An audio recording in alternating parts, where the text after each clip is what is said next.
This is Aya's Cool Japan blog, audiobook. Listening to Murakami audiobooks.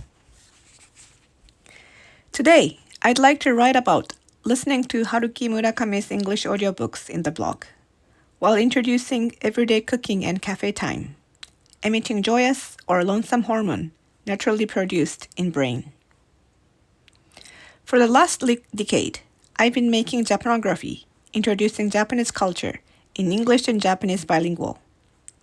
The self-construction process is still in progress with steady efforts, and I'm thinking about the studies and creation and evolvement of it 24/7. I'm determined to attain PhD and desiring to make Japanography, that is still a personal expressive activity, into a genre of Japanology. I'm absorbing nutritions from anything and everything, and uniting and disentangling all sorts of ideas and inspirations.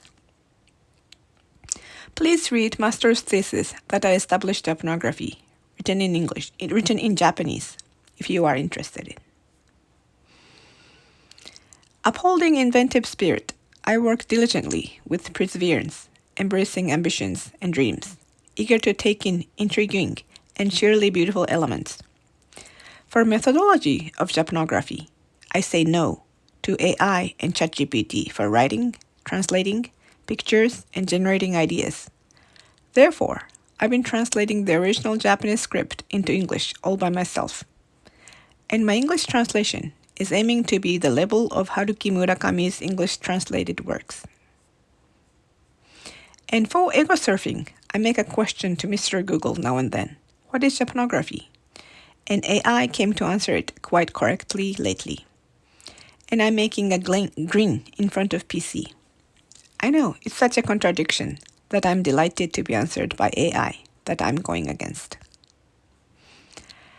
And the reason why I set Murakami's English translation as a scale is that there's readable, refined sophistication that is worked on by skillful translators. And it yields universal beauty. And honestly speaking, I've been an avid reader of Murakami literature for more than 3 decades, so I adore the Murakami world. Nevertheless, I must aim high, not just longing for Murakami as far and supreme. So I established my originality, translating own Japanese script into English all by myself. I've been an English teacher, interpreter, and translator since 18, freshman of university. I'm confirming myself that I can make it.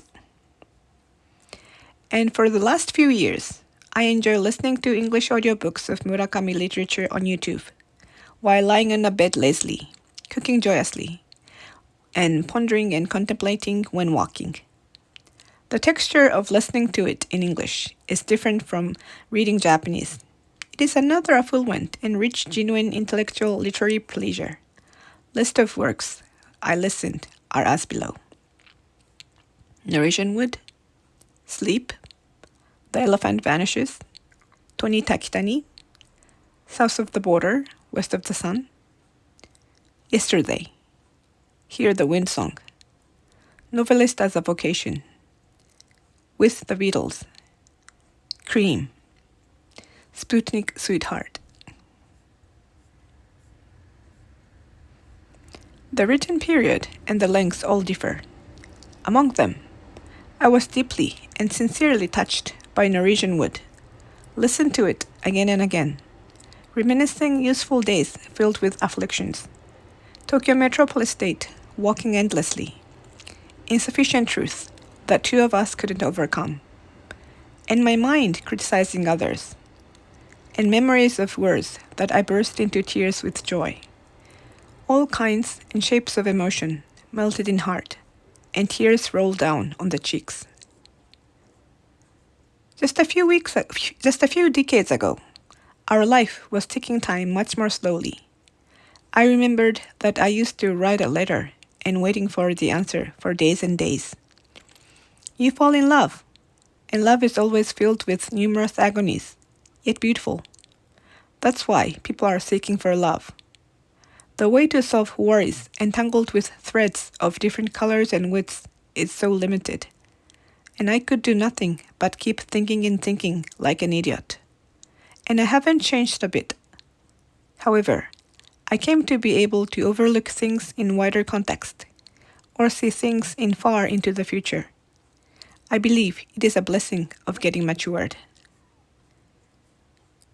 If there is a time machine and it brings you back to young days, I don't think I would ride on. Youthful time doesn't need to be repeated. It has to be ended, and it has to be bound into a completed story. I am I, thanks to the love that didn't bear fruit. And I live along with my life, embracing this precious now. On the contrary, Murakami is keep writing youthful love or romance time after time. I assume he doesn't have a kid. That's why his mental age stops at some point, and he is gaining intellectual age only. That's the secret of Murakami's sensitive and light-hearted sense that doesn't get wilted. If it withers, it means extinction of the talent. And if Murakami literature gets old and aged like a ripened cinnamon, his charm will sure to evaporate.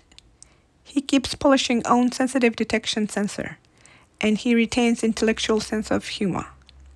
Nowadays, there are myriads of not young folks having boy's mind, yet the one who is brilliantly excellent in one field in the world is so rare.